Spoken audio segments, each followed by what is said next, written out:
मेरे साथ निकाल लीजिए यूहन्ना रचित सुसमाचार उसका 9 अध्याय।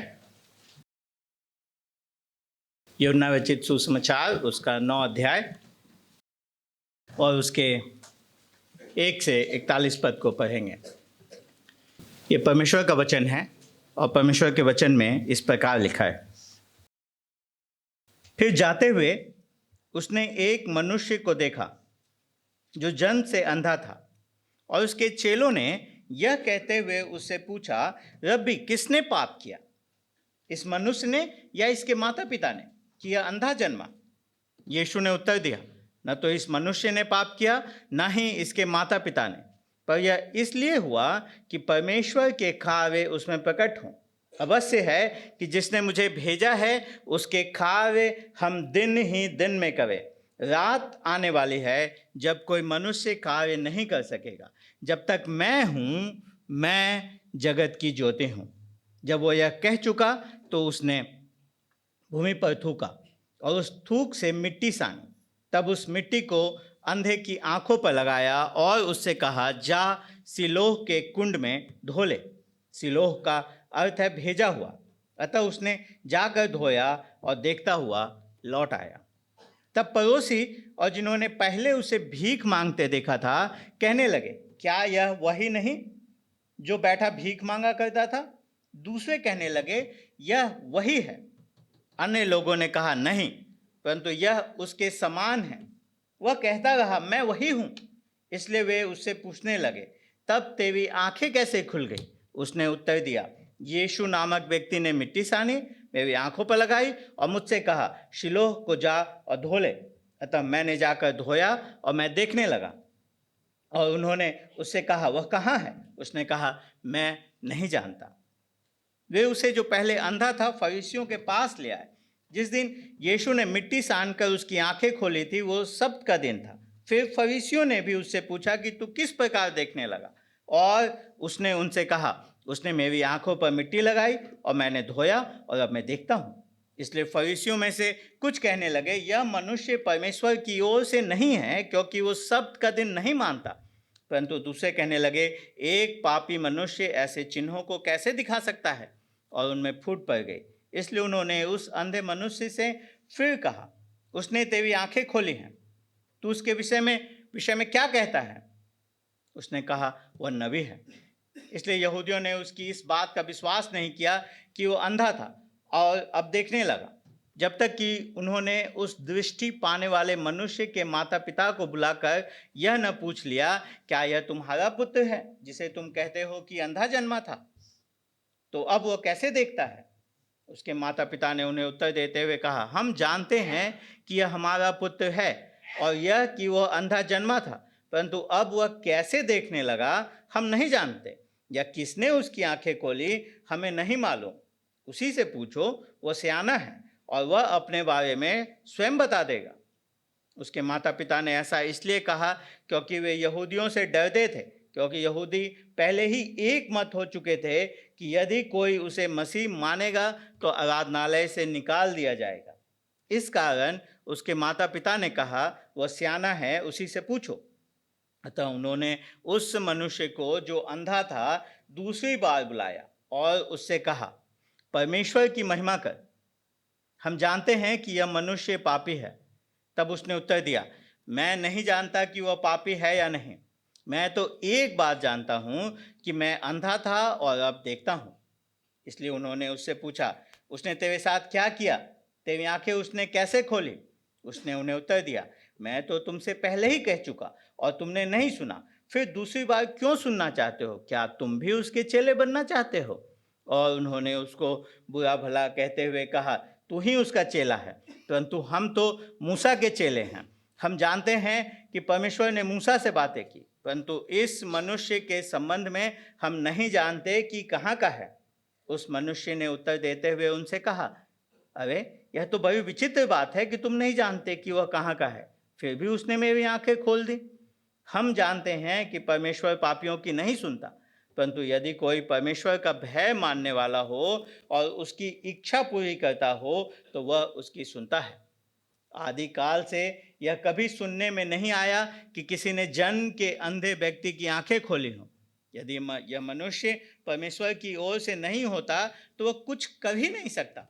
उन्होंने उत्तर देते हुए उससे कहा, तू तो पापों में ही जन्मा है और क्या तू हमें सिखाने आया है? और उन्होंने उसे निकाल कर बाहर कर दिया। यीशु ने सुना कि उन्होंने उसे निकाल कर बाहर कर दिया तो उससे मिलकर उसने कहा, क्या तू मनुष्य के पुत्र पर विश्वास करता है? उसने उत्तर देते हुए कहा, वह कौन है प्रभु कि मैं उस पर विश्वास करूं? यीशु ने उससे कहा, तूने उसे देखा भी है और वही है जो अभी तेरे साथ बातें कर रहा है। और उसने कहा, प्रभु मैं विश्वास करता हूं। और उसने उसे दंडवत किया। तब यीशु ने कहा, मैं इस संसार में न्याय के लिए आया कि जो नहीं देखते वे देखें और जो देखते हैं वे अंधे हो जाएं। फरीसियों में से कुछ उसके साथ थे। ये बातें सुनकर उन्होंने उससे कहा, क्या हम भी अंधे हैं? यीशु ने उनसे कहा, यदि तुम अंधे होते तो तुम में कोई पाप न होता। अब तुम कहते हो कि हम देखते हैं, इसलिए तुम्हारा पाप बना रहता है। आप में से बहुत लोग ड्राइविंग करते होंगे। मैं पिछले 1 वर्ष से ड्राइविंग कर रहा हूँ, गाड़ी चला रहा हूँ।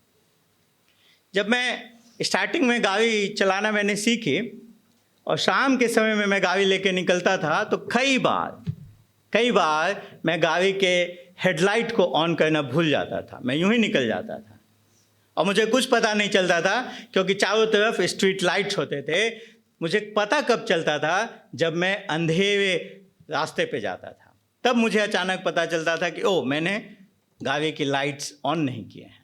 और उस समय मैं ऑन करता था और मैं सोचता था कि ये कितना अच्छा सिस्टम है कि सामने सड़क को दिखा देता है।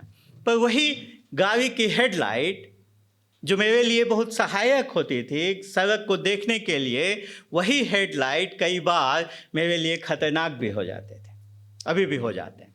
क्योंकि जब सामने से कोई व्यक्ति वही हेडलाइट ऑन करके आता है और आपके आंखों पे उसका लाइट पड़ता है और आपकी आंखें थोड़ी देर के लिए चौंधिया जाती हैं, अगर आप अपने आंखों को रोड से हटा करके उसके लाइट पे लगाते हैं, आपकी आंखें चौंधिया जाती हैं, आप कुछ देर के लिए अंधे हो जाते हैं।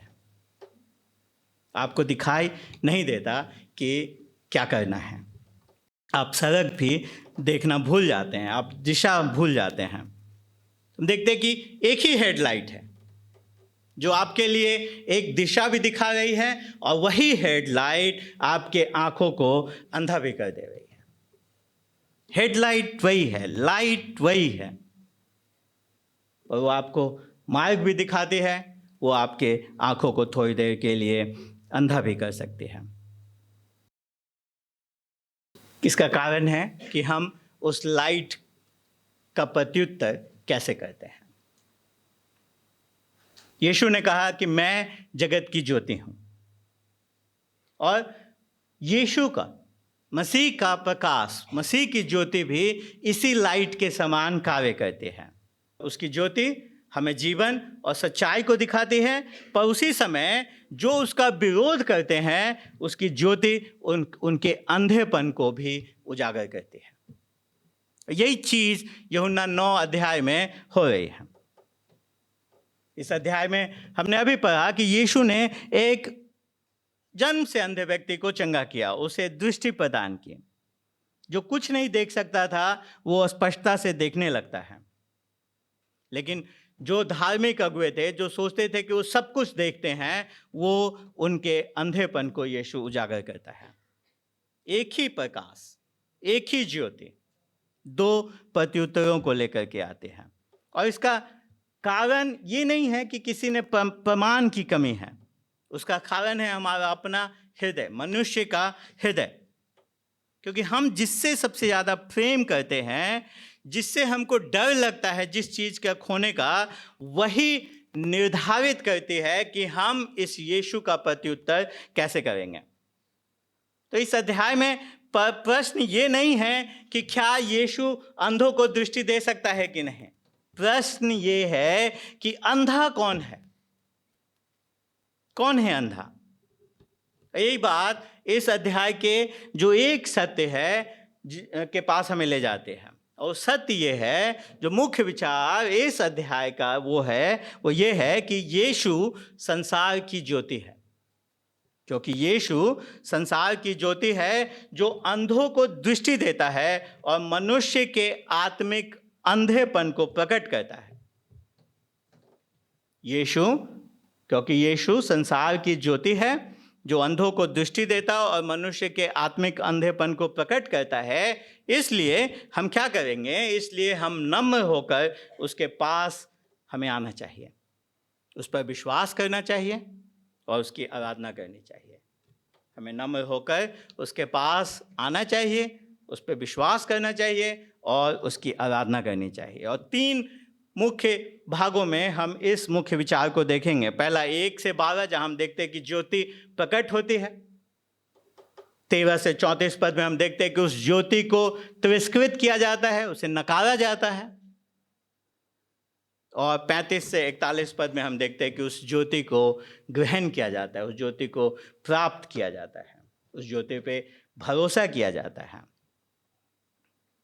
हम अभी यूहन्ना 8 से निकल करके यूहन्ना 9 में आए हैं। यूहन्ना 8 में हमने स्पष्ट देखा था कि यीशु मंदिर में है एक पर्व के दौरान, जहां बहुत लोग जमा हैं, जो यरूशलेम में सबसे बड़ा पर्व मनाया जाता है। उस पर्व के दौरान वहाँ पे हैं जहाँ पे लोग शाम में बहुत बड़े बड़े टॉर्च लैंप्स जलाते थे, इस बात को याद करने के लिए कि परमेश्वर ने उन्हें, जब वो बियावन में थे, जब वो सुनसान रास्ते में थे, परमेश्वर उनके लिए ज्योति का खंभा बना था। और ऐसे समय में, ऐसे उस मंदिर परिसर में हमने सुना 8वें अध्याय में यीशु ने कहा कि जगत की ज्योति मैं हूँ, और जो मेरे पीछे होता है वो कभी अंधकार में नहीं चलेगा, क्योंकि उसके पास जीवन की ज्योति होगी। लेकिन जो वहाँ के धार्मिक अगुवे थे, जो फरीसी थे, जो यहूदी लोग थे, उन्होंने उसको इनकार किया, उसे नकारा, उसे तिरस्कृत किया। और फिर हम देखते हैं कि उनकी बात, उनका विवाद इतना बढ़ा कि अंततः यीशु 8वें अध्याय के अंत में कहते हैं कि मैं हूं अब्राहम से पहले, इससे पहले कि अब्राहम था, मैं हूं। और ये उनके विवाद का चरम बिंदु था उस अध्याय में, क्योंकि उसके बाद वो समझ गए कि यीशु न सिर्फ अपने आप को ज्योति कह रहा है, न ही सिर्फ अपने आप को मैं हूं कहने के द्वारा वो अपने आप को ये कह रहा है कि वही वो साक्षात ईश्वर है, वही वो यहोवा परमेश्वर है जिसने मूसा को जलती झाड़ी में दर्शन दिया था। और इसलिए वो उसे मारने के लिए पत्थर उठा लेते हैं। 8वां अध्याय वहीं खत्म होता है और ये 9वां अध्याय जब शुरू होता है, हम पाते हैं कि यीशु अब मंदिर से बाहर निकल रहे हैं, मंदिर से बाहर निकल रहे हैं। और अब जो वो कर रहे हैं, वो कह रहे हैं, अभी तक उन्होंने जो बात करी उसी बात को अपने कार्य के द्वारा वो चित्रित कर रहे हैं। उन्होंने कहा मैं जगत की ज्योति हूँ, और अब वो जब इस संसार में जा रहे हैं मंदिर से बाहर, वो दिखा रहे हैं कि वो कैसे जगत की ज्योति हैं। वो कार्य के द्वारा अपने जगत की ज्योति होने के दावे की पुष्टि कर रहे हैं। इसलिए पहली बात जो हम देखते हैं 9 अध्याय के 1 से 12 पद में, कि उसने अपनी ज्योति को प्रकट किया। पूरे यूहन्ना रचित सुसमाचार में आपने ध्यान दिया होगा कि यीशु निरंतर यात्रा पे हैं, कहीं ना कहीं जा रहे हैं, और जहां भी वो जाते हैं वो जरूरतमंद लोगों से मिलते हैं जो काफी आवश्यकता में हैं। 3वें अध्याय में निकुदमस से मिले थे, 4थे अध्याय में सामरी स्त्री से मिले थे, 5वें अध्याय में उस लकवे के रोगी से मिले थे, 6ठे अध्याय में एक बड़ी भीड़ से जो भूखी थी उससे मिले थे। हम सोचते हैं कि ये सब कुछ यीशु के जीवन की घटनाएं हैं जिसे यूहन्ना ने रख दिया है, बस रैंडम ऐसे ही। लेकिन ये ऐसे ही नहीं है। यूहन्ना ने इसे एक क्रम में इसलिए रखा है ताकि वो अंत में इस बात को कह सके कि ये इसलिए लिखी गई हैं ताकि तुम विश्वास करो कि यीशु मसीहा है, यीशु परमेश्वर का पुत्र है, और उस पर विश्वास करने के द्वारा अनंत जीवन पाओ। क्योंकि हर बार जो यीशु का किसी के साथ सामना होता है, वो यीशु कौन है इस बात को और स्पष्टता से प्रकट कर देता है। और 9वें अध्याय में हम देखते हैं पहले पद में यीशु एक ऐसे व्यक्ति से अब मिल रहा है जो जन्म से अंधा है। बाद में हमें पता चलता है कि जन्म से अंधा व्यक्ति भिखारी भी है, ये भीख मांगता है, क्योंकि उस समय की सभ्यता में और आज भी कई बार हमें ऐसे देखने को मिलता है, अगर कोई व्यक्ति जन्म से अंधा है, गरीब पृष्ठभूमि से, वो और कुछ नहीं कर सकता, तो वो उसे भीख मांग करके ही अपना गुजारा चलाना पड़ता है। वो भीख मांगता था। वो दो दर्दनाक सत्य के साथ अपने जीवन को जी रहा था। एक, उसके जीवन में अंधकार था, और दूसरी तरफ उसके जीवन में दूसरों पे निर्भरता थी। लेकिन ध्यान दीजिए, यीशु, ये खंड क्या कहता है? यीशु ने उसे देखा। सैकड़ों लोग वहां से आते जाते होंगे, सैकड़ों लोग को कोई फर्क नहीं पड़ता होगा कि वो व्यक्ति वहां कब से बैठा है, कब से भीख मांगता है। शायद कोई उसके कटोरे में कुछ डाल भी जाता होगा, लेकिन उन्हें उस व्यक्ति के परिस्थिति से कोई फर्क नहीं पड़ता था। लेकिन यीशु ने उसे देखा।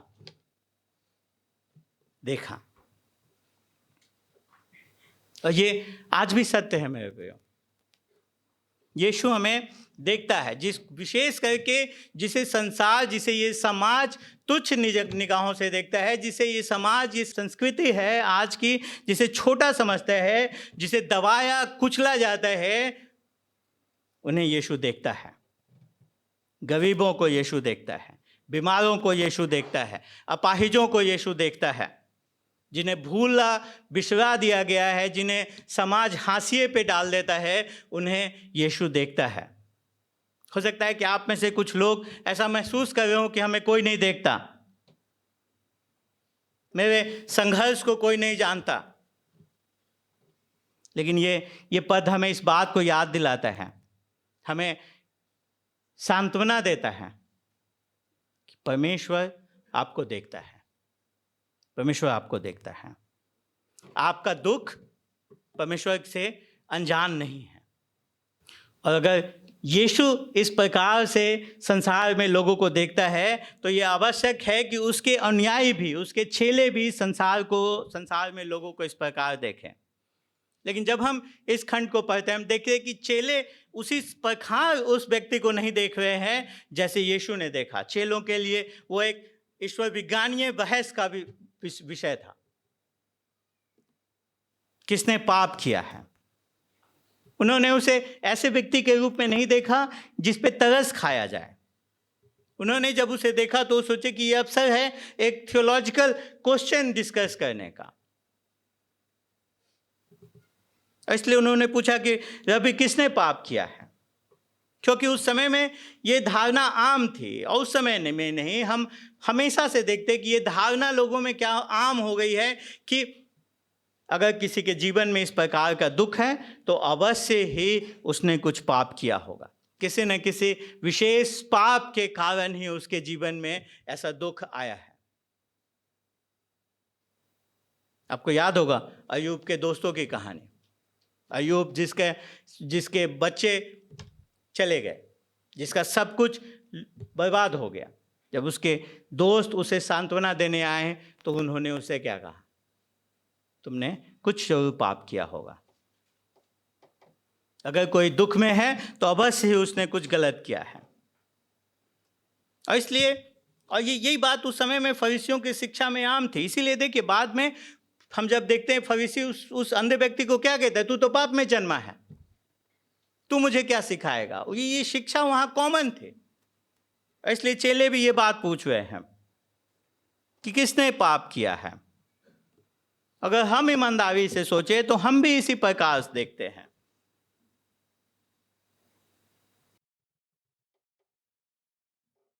लोगों के दुख को दूर से एनालाइज करना बहुत आसान है, बहुत सरल है। बहुत सरल है उस दुख के बारे में बातचीत करना। लेकिन यीशु हमसे एक अलग ही शिक्षा दे रहे हैं कि जब हम दुख को देखते हैं तो हमारा पहला प्रत्युत्तर उस पर बहस करना नहीं है।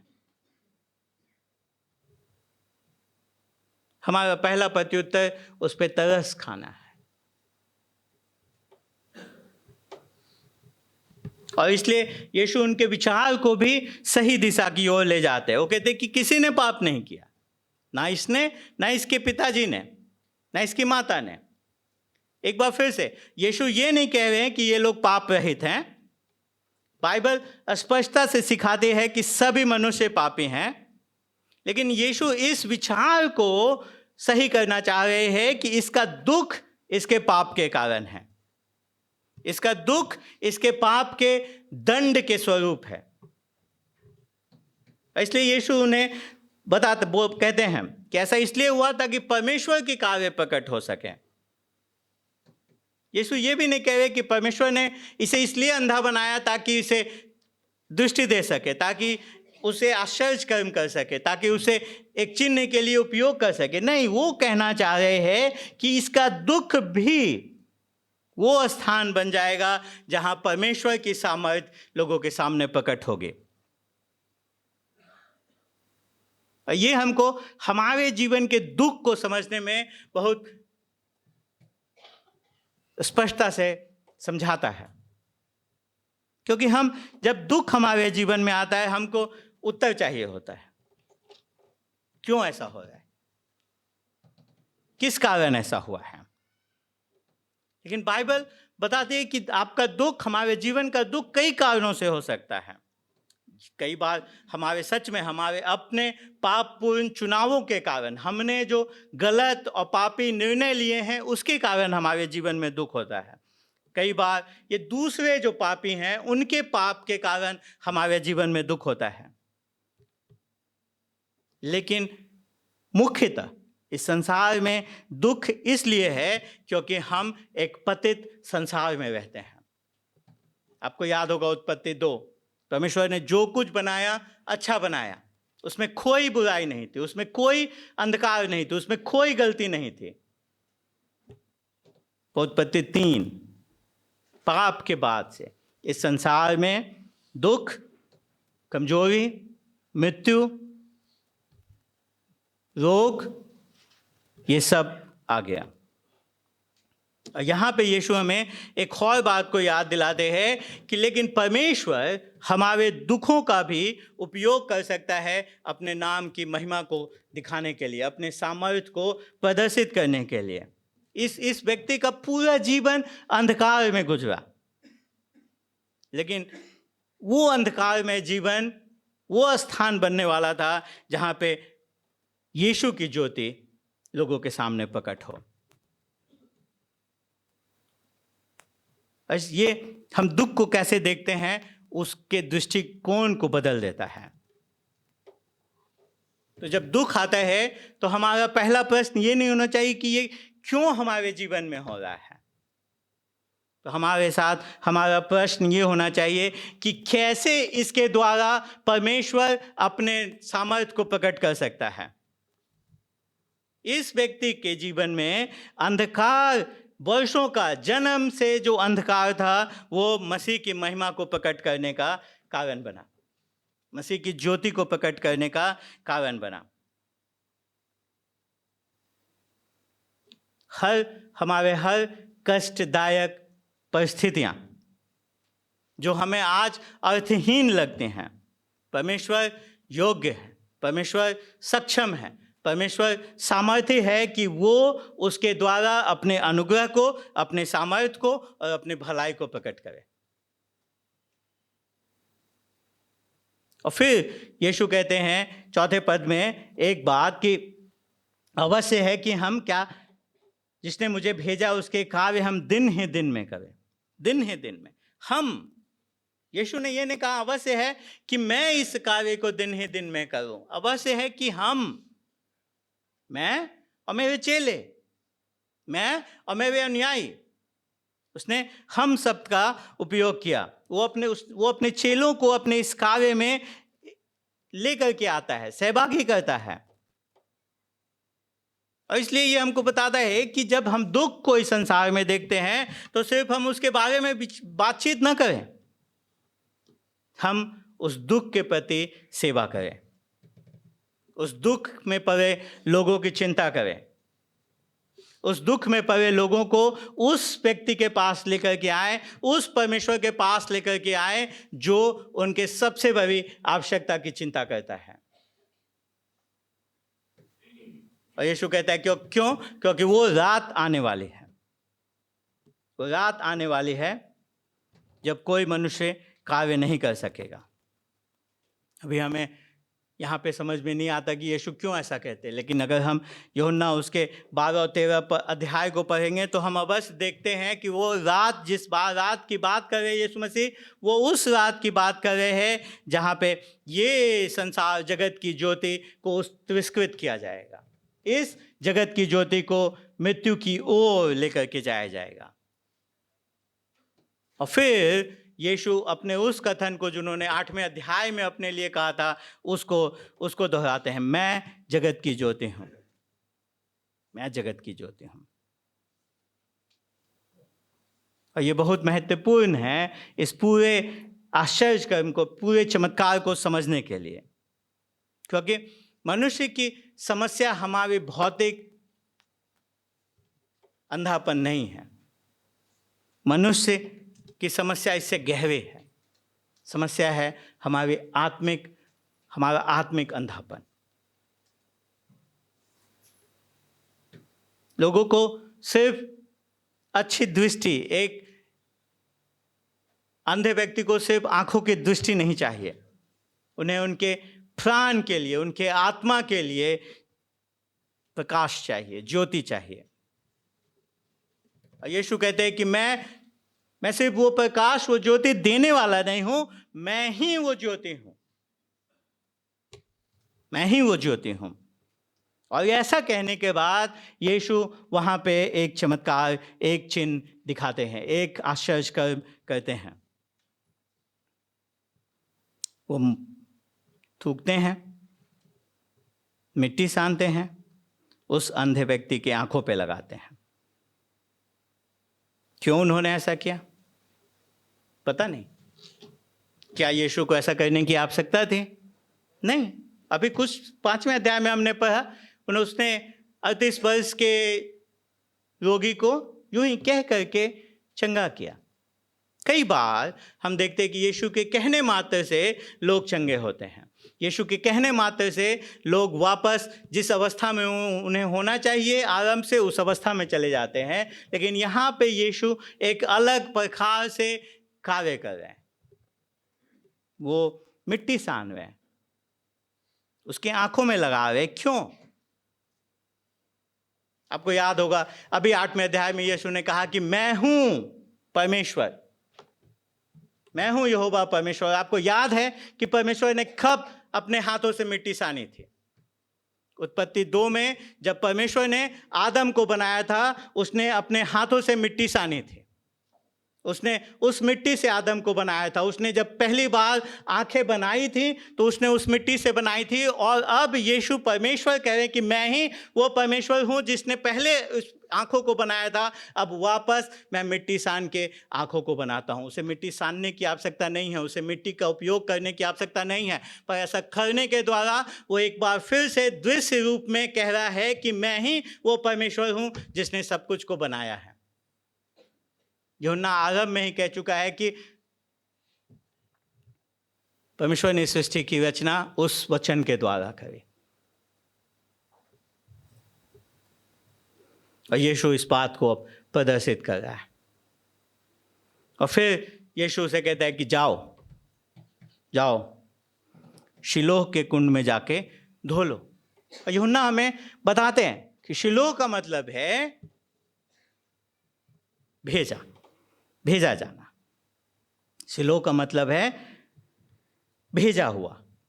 और ये यूं ही नहीं है कि यीशु उसे शिलोह के कुंड में भेज देते हैं और यूहन्ना हमें बताते हैं कि शिलोह का क्या अर्थ है। पूरे यूहन्ना रचित सुसमाचार में हम देखते हैं कि बार बार यीशु कहते हैं कि वो भेजा हुआ व्यक्ति है, वो है जिसे भेजा गया है। और उसी बात को, दोनों बात को वो सामंजस्य में दिखा रहे कि जाओ शिलोह के कुंड में धो लो। वो कह रहे कि मैं हूं भेजा हुआ व्यक्ति। बार बार। इसलिए जो इस भेजे हुए की आज्ञा को मानेगा वो देखने पाएगा। और वो व्यक्ति जाता है। हो सकता है कि जाते समय उसके दिमाग में चल रहा हो कि क्या होगा क्या नहीं होगा। हो सकता है कि उसे अजीब भी लग रहा हो आंखों में मिट्टी लगा करके आगे आगे जाना। लेकिन वो फिर भी आज्ञा मानता है। वो जाता है, वो धोता है, और अचानक प्रकाश, ज्योति उसके जीवन में आते हैं। जीवन में पहली बार वो देख सकता है। एक व्यक्ति जो पूरा समय आजीवन अंधकार में था, वो अचानक प्रकाश से घिर जाता है। आपको क्या लगता है, वो वापस गया होगा? क्या मुझे आंखें मिल गई, अब मैं वापस जाऊंगा, भीख मांगूंगा, अब देखूंगा कौन मुझे कितने रुपए देता है? नहीं,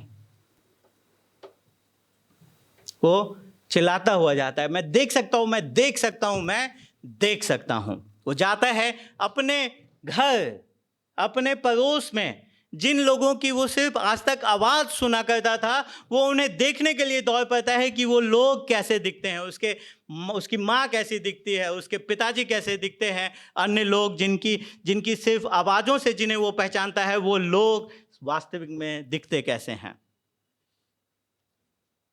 वो उधर दौड़ा चला जाता है। लेकिन उसके पड़ोसी, 8-9 पद में हम देखते कि उसके पड़ोसी क्या करते हैं, उससे प्रश्न पूछने लगते हैं। उससे उन्हें विश्वास नहीं होता। कोई कहता है नहीं ये कैसे हो सकता है, ये तो जन्म से अंधा था, ये ठीक नहीं हो सकता। और वो बार बार लोगों को बोला, नहीं मैं ही हूँ वह, मैं ही हूँ वो, मैं ही हूँ वो जो भीख मांगा करता था, मैं ही हूँ वो जिसे तुम सड़क पार कराया करते थे, मैं ही हूँ वो जो लकड़ी लेकर के चला करता था, मैं हूँ वो। और लोग पूछे कैसे, फिर कैसे देखने लगे, कैसे देखने लगे? और वो सबको यही बताता चला है। एक व्यक्ति है यीशु, उसने मिट्टी सानी मेरे आंखों पे लगाई, मुझे कहा जाओ धो लो, और मैंने धोया, मैं देखने लगा। उसकी यीशु के बारे में उसकी जानकारी, उसकी समझ यहाँ बहुत सीमित है। वो उसे सिर्फ ये पता है कि यीशु नामक एक व्यक्ति है जिसने उसे चंगा किया है। उसके आंखों का कार्य आरंभ हो गया है, पर अभी उसके हृदय में कार्य आरंभ नहीं हुआ है। हम आगे देखेंगे कैसे उसके हृदय में कार्य आरंभ होता है। लेकिन एक बात, महत्वपूर्ण बात जो हम यहाँ पे देखने लगे हैं कि जिस क्षण परमेश्वर आपके जीवन में कार्य आरंभ करता है, अवश्य है कि लोग आपके जीवन में प्रश्न करना शुरू करेंगे, क्योंकि परमेश्वर का कार्य, ख्रिस्ट का कार्य, मसीह का कार्य एक प्रत्युत्तर की मांग करते हैं। और यहाँ पे ये इस व्यक्ति की चंगाई, इस व्यक्ति की को दृष्टि देना कोई एक सिर्फ भौतिक चंगाई का कार्य नहीं है।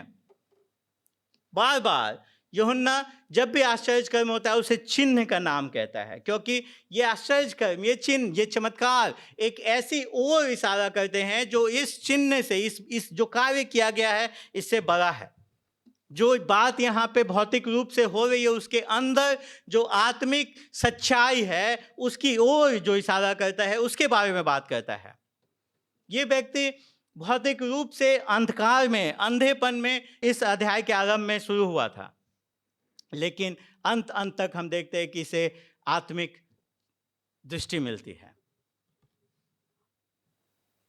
और ऐसे लोग जो आरंभ से, इस अध्याय के आरंभ से कह रहे हैं कि वो देखते हैं, हम देखते हैं कि इस अध्याय के अंत में वो दृष्टिहीन घोषित किए जाते हैं। और यही 9वें अध्याय का विरोधाभास है। एक व्यक्ति जो जानता है कि मैं अंधा हूं, वो देख सकता है, पर बहुत सारे लोग जो सोचते हैं, जो विश्वास करते हैं कि वो अंधे नहीं हैं, वो उनकी आंखों में स्पष्ट दृष्टि है,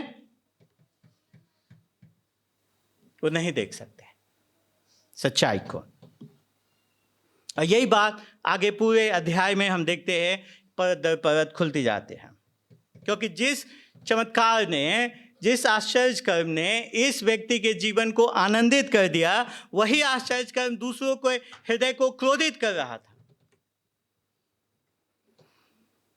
इसलिए हम दूसरे बिंदु पे आते हैं, 9 अध्याय के 13 से 34 पद में, जहां हम देखते हैं कि इस ज्योति जो प्रकट हुई उसे कैसे तिरस्कृत किया गया। 13वां पद कहता है, इस व्यक्ति को फरीसियों के पास ले आए। कौन? उसके जो पड़ोसी थे, वे उस व्यक्ति को फरीसियों के पास लेकर के आए। उन्होंने उसके जीवन में परिवर्तन देखा और वो जानना चाहते थे धार्मिक अधिकारियों से कि ये कैसे हुआ, क्या हुआ, क्योंकि ये बहुत बड़ी बात थी। जन्म से अंधा व्यक्ति कभी दृष्टि नहीं पा सकता था। आज के भी जहाँ विज्ञान इतना आगे बढ़ गया है, वहाँ भी किसी भी डॉक्टर से आप बात करेंगे आंखों के, वो आपको बताएगा असंभव सा है ये कार्य। इसलिए वो उसकी जांच पड़ताल करना चाहते हैं। वो फरीसियों के पास लेकर के आते हैं। उन्होंने सोचा कि ये धार्मिक लोग हैं, ये अगुवे हैं, ये शायद इस बात के सत्यता को समझ जाएंगे और ये हमें समझाने का प्रयास करेंगे कि ये कैसे संभव हो पाया है। लेकिन बात यहाँ पे और उल्टी हो जाती है।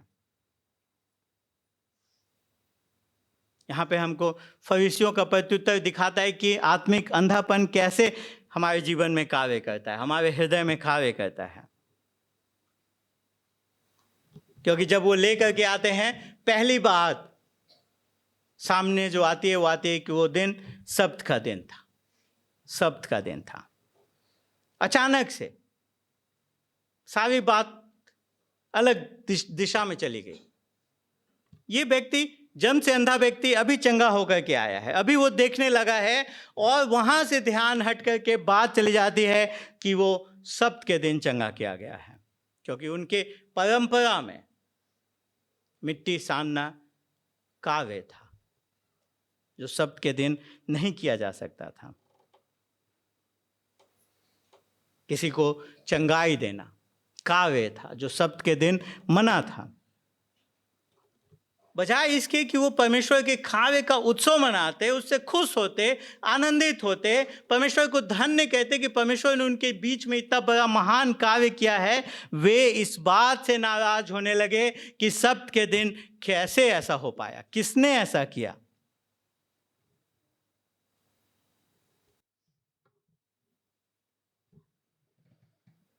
जब लोग अपने सिस्टम, अपने परंपरा के प्रति ज़्यादा निष्ठावान हो जाते हैं, सत्य के प्रति निष्ठावान रहने के बजाय, तो ऐसा ही होता है, वे परमेश्वर के कार्य को नहीं देख सकते। मेरे प्रियो, ये बहुत संभव है कि हम बहुत धार्मिक हों, हम बहुत आत्मिक दिखें, फिर भी परमेश्वर के कार्य के लिए आत्मिक रूप से अंधे हों।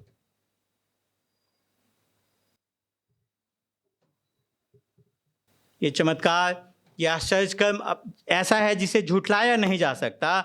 लेकिन ये फरीसी लोग इस आश्चर्य कर्म को झुठलाना चाहते हैं तब तक कि जब तक कि उसके माता पिता को बुला करके ना पूछ ले कि ये कैसे चंगा हुआ, कैसे ये देखने लगा। उन्हें विश्वास नहीं हुआ कि ये व्यक्ति कभी अंधा था। उसके माता पिता को बुलाया, माता पिता आते हैं, उन्होंने, उनका प्रत्युत्तर भी बहुत ही ज़्यादा यहाँ पे आश्चर्यजनक है। वो क्या कहते हैं? हाँ, हमको इतना पता है कि मेरा बेटा है, हमें इतना पता है कि ये जन्म से अंधा है, तो मुझे ये नहीं पता कि कैसे ये देखने लगा। और यूहन्ना हमें कारण बताते हैं क्यों उनका ऐसा प्रत्युत्तर था। क्यों उनका ऐसा प्रत्युत्तर था? क्योंकि वे डर रहे थे, उनके हृदय में डर था। क्योंकि लोग, जो यहूदियों ने बोल रखा था कि जो इस बात को मानेगा कि यीशु मसीहा है, उसे मंदिर से, आराधनालय से निकाल दिया जाएगा। और ये बहुत गंभीर परिणाम था। आराधनालय से निकलने का मतलब उस समाज से निकल जाना, उस समुदाय से निकल जाना, सामाजिक तिरस्कार था इसका मतलब।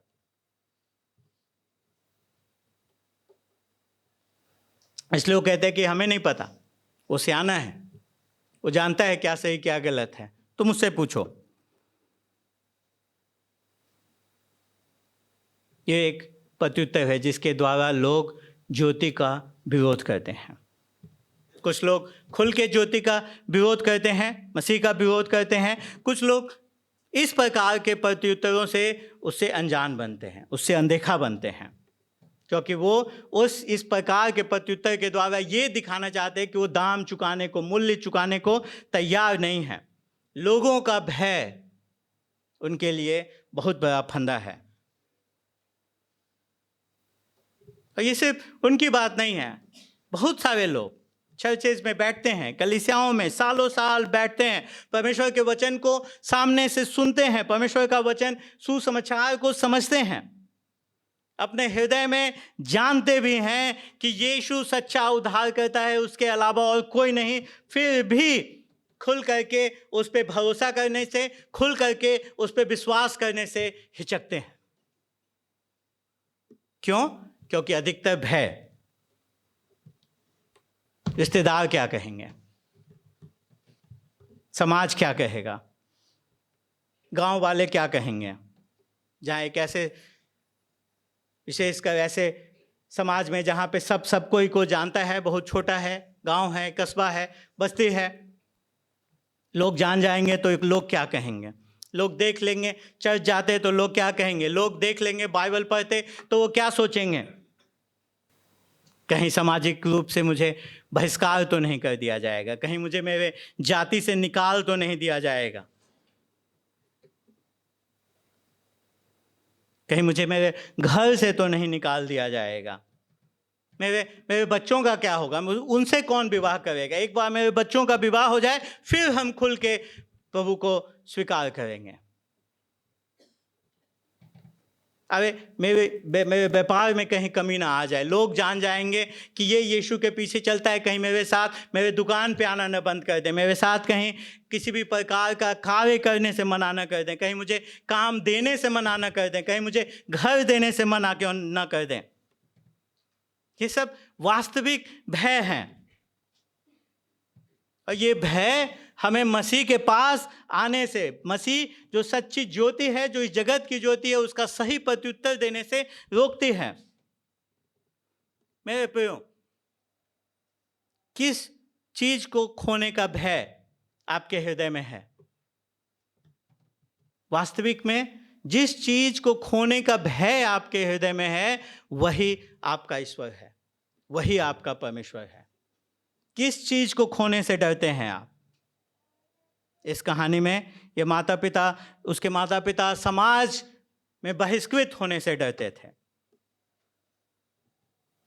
उनके लिए आराधनालय क्या सोचता है, आराधनालय के लोग क्या सोचते हैं, वो ज्यादा महत्वपूर्ण था, मसीह क्या सोचता है इससे। और यही संघर्ष आज हमारे और आपके हृदय में भी होता है।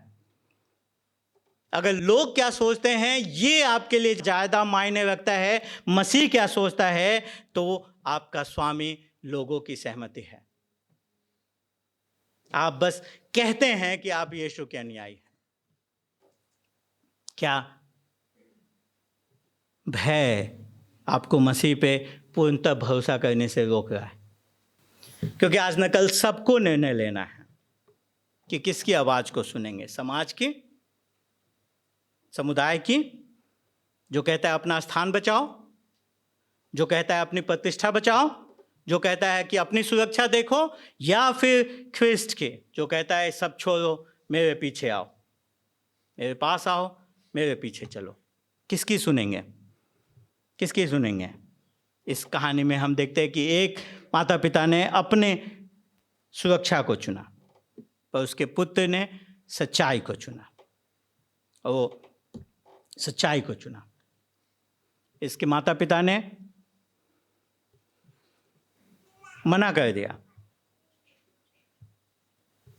उस बात को कहने से जो अगुवे सुनना चाहते थे, और इसलिए उन धार्मिक अगुओं ने इस व्यक्ति को फिर से बुलाया। ओके, परमेश्वर को महिमा दो, मैं जानता हूं कि ये व्यक्ति जिसने तुम्हें चंगा किया ये पापी है। उनके दिमाग में ये बात पहले से भर चुकी है, वो किसी भी सत्य के लिए खुले नहीं हैं। लेकिन ये व्यक्ति बड़ी स्पष्टता के साथ उत्तर देता है, कहता है मैं नहीं जानता वो पापी है कि नहीं, मैं एक चीज जानता हूं, मैं अंधा था, मैं देखता हूं। और ये हर एक मसीही की गवाही है, हर मसीही की यही गवाही है कि मैं अंधा था और मैं देखता हूं। ये एक सबसे सामर्थ्य गवाही है। वो ये नहीं कहता कि मैं सब कुछ जानता हूं, वो सब कुछ जानने का दावा नहीं करता, वो सिर्फ कहता है उतनी वही बात बताना चाहता है जितना वो जानता है। ऐसे ही गवाही होती है, ऐसे ही साक्षी होती है। आपको हर चीज बताने की आवश्यकता नहीं है लोगों को मसीह के बारे में बताने के लिए। आपको बताना है कि मैं अंधा था और मैं देखता हूं। और आप देखिए इस व्यक्ति की यीशु को लेकर के जो समझ है, यीशु का ज्ञान है, वो कैसे बढ़ रहा है। तो पहले उसने कहा एक व्यक्ति है यीशु, फिर उसने कहा ये नबी है, फिर उसने कहा कि ये परमेश्वर की ओर से है। उसकी आंखें तो तुरंत दृष्टि प्राप्त कर लिया था, पर उसका आत्मिक हृदय अब धीमे धीमे सच्चाई को समझ रहा था। ऐसे ही परमेश्वर लोगों के जीवन में कार्य करता है। विश्वास जैसे जैसे हम सच्चाई को और जानने लगते हैं, वैसे वैसे हमारे जीवन में बढ़ता है। लेकिन फरीसी अलग दिशा में, दूसरे एकदम विपरीत दिशा में जा रहे हैं। बजाय कि ये व्यक्ति क्या कह रहा है, इसकी साक्षी को, इसके गवाही को सुने, वो और क्रोधित हो जाते हैं, उसको अपमानित करते हैं, कहते हैं तुम पाप में जन्मे हो, तुम हमको मत सिखाओ। यही सब पिछले बार भी ऐसे ही किया था। यीशु को कहा था तुम पाप में जन्मे हो, हम नहीं। ये ऐसे ही कहते, जब हमारे पास तर्क नहीं होता, जब हम पहले से मान के बैठे हैं और सत्य को देखना नहीं चाहते, तो हम ऐसे ही व्यक्ति पे आक्रमण करते हैं। और ऐसा करने के बाद उन्होंने उस व्यक्ति को आराधनालय से निकाल दिया। जो विरोधाभास है इस कहानी में, वो यहाँ पे एकदम स्पष्ट हो जाता है। एक व्यक्ति जो अंधा था, वो एकदम स्पष्टता से देख रहा है। अगुवे जो दावा करते हैं कि वो सब कुछ जानते हैं, वो सब कुछ देखते हैं, वो अंधे होते जा रहे हैं। एक ही ज्योति दो प्रत्युत्तर को लेकर के आ रही है। एक हृदय नम्र होता जा रहा है, दूसरा हृदय कठोर होता जा रहा है, कठोर होता जा रहा है। ऐसे ही किसी मोम को जब आप धूप में रखते हैं, वो पिघलती है, पर वही धूप मिट्टी को कठोर करती है। ऐसे ही ज्योति कार्य करते हैं। ज्योति में कोई अंतर नहीं है, अंतर हमारे हृदय में है। और ये खंड हम बहुत आसानी से सोच सकते हैं कि फरीसी लोग ऐसे थे, फरीसियों ने ऐसा किया, लेकिन ये हमारे लिए चेतावनी है, हमारे लिए चेतावनी है, हमारे आत्मिक अंधेपन के लिए चेतावनी है। क्योंकि ये सिर्फ आत्मिक अंधापन सिर्फ कलीसिया के बाहर ही नहीं है, ये हो सकता है कि इस कलीसिया में हमारे अंदर भी हो। हम भी वैसे धार्मिक लोग हों जिनके अंदर घमंड हो कि हम सब कुछ जानते हैं। फरीसी सोच रहे थे कि वो सब कुछ जानते हैं, वो परमेश्वर के वचन को जानते थे, वो सोचते थे कि वो सब कुछ स्पष्टता से देख सकते हैं, लेकिन उनका घमंड, उनका गर्व उन्हें देखने से रोक रहा था, परमेश्वर के उस कार्य को जो उनके सामने था। आत्मिक घमंड हमारे जीवन में ऐसा ही करता है। जब हम सोचने लगते हैं कि हमें सब कुछ स्पष्टता से दिख रहा है, तो हम सुनना बंद करते हैं, हम ये सीखना बंद करते हैं, हम अपने हृदय को जांचना बंद कर देते हैं। लेकिन वही लोग आत्मिक रूप से बढ़ते हैं जो अपने आप को नम्र करते हैं परमेश्वर के सामने,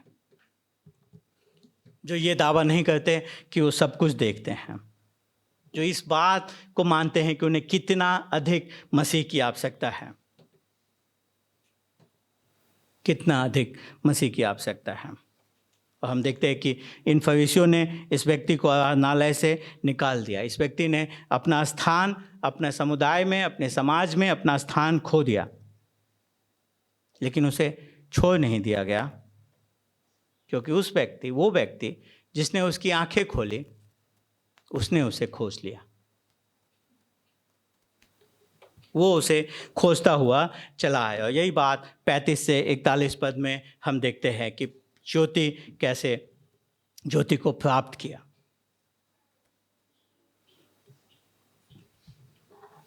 फरीसियों ने उसे निकाला और यही बात, उसका सब कुछ खोना उसके जीवन में जो उसके पास था उससे ज़्यादा प्राप्त करने के लिए का मार्ग बन गया। 35 पद कहता है कि जब यीशु ने सुना कि उसे निकाल कर बाहर कर दिया गया तो उससे मिलकर उसने कहा, क्या तू मनुष्य के पुत्र पर विश्वास करता है?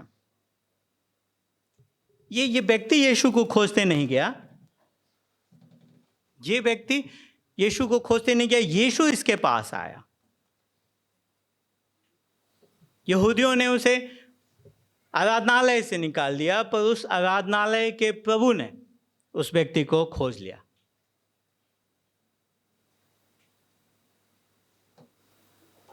और ये हमारे उद्धार के बारे में हमें कुछ बताता है। ये बताता है कि उद्धार, हमारा उद्धार परमेश्वर के अनुग्रह से शुरू होता है। अगर परमेश्वर पापियों को ना खोजे तो हम कभी भी उसके पास नहीं आएंगे। हमारे स्वभाव में नहीं है कि हम परमेश्वर को खोजें, हमारे स्वभाव में है कि हम उसका विरोध करें, हम उसको इनकार करें, हम उसको नकारें, हम उसको तिरस्कृत करें, हम उससे भागें। लेकिन परमेश्वर अपनी दया में होकर के हमारे पीछे आता है। यीशु ने इस व्यक्ति को खोजा, इस व्यक्ति को निकाला गया ताकि इसे यीशु के पास लाया जा सके। एक दिन यही लोग यीशु को भी इस शहर से बाहर निकाल देंगे, इस शहर से बाहर निकालेंगे, शहर के बाहर उसे क्रूस पे चढ़ाएंगे ताकि और पापी परमेश्वर के राज्य में, परमेश्वर के परिवार में आ सकें। तिरस्कृत उद्धारकर्ता तिरस्कृत पापियों को अंदर लेकर के आता है। ये सुसमाचार है।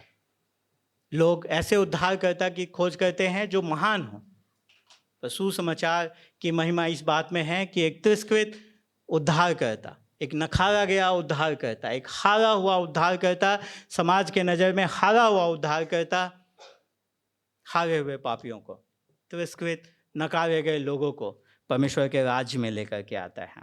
और यीशु यहाँ पे प्रश्न पूछता है, क्या तुम मनुष्य के पुत्र पे विश्वास करता है? एक बार फिर से यीशु अपने लिए मनुष्य के पुत्र की उपाधि लेता है। ये दानियल 7 अध्याय से आता है, जहाँ ये उपाधि मसीहा के लिए है, प्रतिज्ञात मसीहा के लिए। यीशु एक बार फिर से अपने अधिकार को इस उपाधि को बोलने के द्वारा दिखा रहा है। वो उसे एक व्यक्तिगत प्रश्न पूछ रहा है कि क्या तुम जिसे परमेश्वर ने भेजा है उस पर विश्वास करते हो? तो अपने धर्म में नहीं, अपने समाज में नहीं, समुदाय में नहीं, अपने अच्छे कार्यों में नहीं, सीधा सरल प्रश्न, क्या तुम उस पे विश्वास करते हो जिसे परमेश्वर ने भेजा है? और वो व्यक्ति उत्तर देता है, वो कौन है कि मैं उस पर विश्वास करूं? ये कोई बहस नहीं कर रहा है। ये व्यक्ति, उसके हृदय की अवस्था को देखिए, वो बहस नहीं कर रहा है, वो और जानना चाह रहा है, वो विश्वास करने के लिए तैयार है, वो सत्य को और देखना चाहता है। और यीशु उसे दिखाते, तुमने उसे देखा है और मैं हूँ जो तुमसे बात कर रहा हूँ। एक व्यक्ति जो जन्म से अंधा था, उसके जीवन में ना सिर्फ ज्योति आई, उसके जीवन में जगत की ज्योति का भी प्रवेश हुआ। उसने जब आंखें खोली तो उसने ना सिर्फ इस संसार को देखा, उसने अपने उद्धारकर्ता के चेहरे को भी देखा, उस व्यक्ति को भी देखा जिसने उसे भौतिक दृष्टि दी और अब जो उसे आत्मिक रूप से जीवन, अनंत जीवन दे सकता है। और वो इसलिए वो प्रत्युत्तर में कहता है कि हाँ प्रभु, मैं विश्वास करता हूँ, और उसकी आराधना करता है। ये पूरे अध्याय का चरम है। वो अंधा था, अब वो पूर्णतः देखता है, ना सिर्फ भौतिक रूप से पर आत्मिक रूप से भी अब वो देखता है। पहले वो सिर्फ यीशु को एक मनुष्य के रूप में जानता था, फिर उसे एक नबी के रूप में जानता है, फिर वो कहता है कि अवश्य परमेश्वर की ओर से होगा, और अब वो जानता है, पहचानता है कि ये प्रभु है, ये प्रभु है, और वो उसकी आराधना करता है। और यही आत्मिक रूप से जब हम दृष्टि प्राप्त करते हैं तो ये ऐसा ही दिखता है कि हम मसीह पे विश्वास करते हैं और उसकी आराधना करते हैं।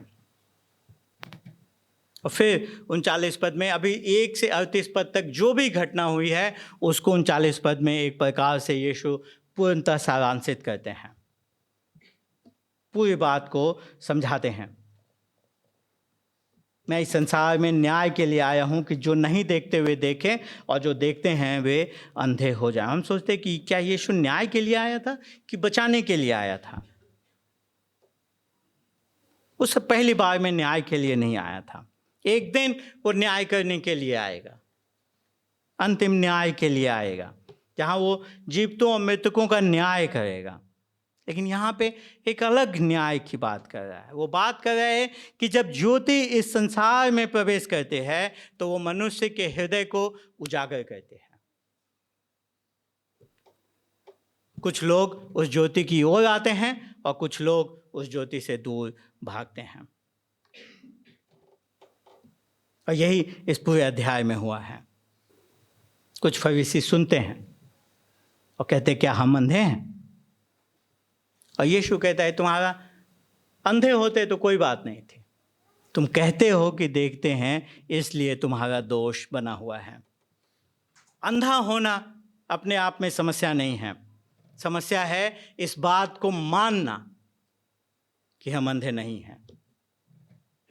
जो अपने आत्मिक आवश्यकता को जानते हैं वो उसके पास आते हैं दया के लिए, लेकिन जो सोचते हैं कि वो सब कुछ देखते हैं वो कभी भी इस ज्योति को नहीं खोजते हैं।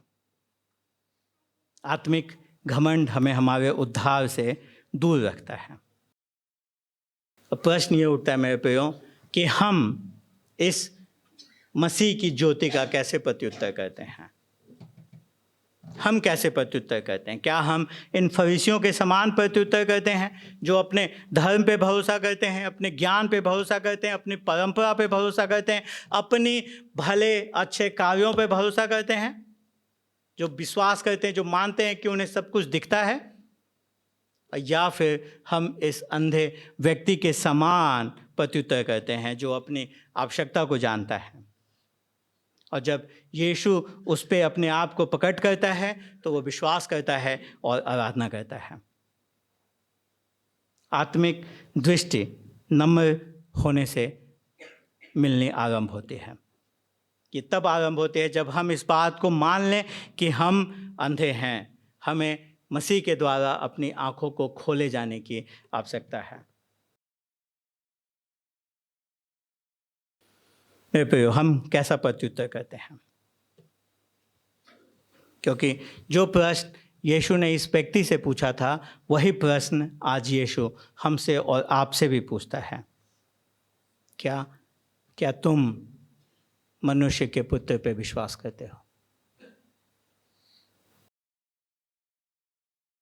सिर्फ ये नहीं कि क्या तुम उसे जानते हो, सिर्फ ये नहीं कि क्या तुम उसका आदर करते हो, पर प्रश्न ये है क्या तुम उस पर विश्वास करते हो, क्या तुम उस पर भरोसा करते हो,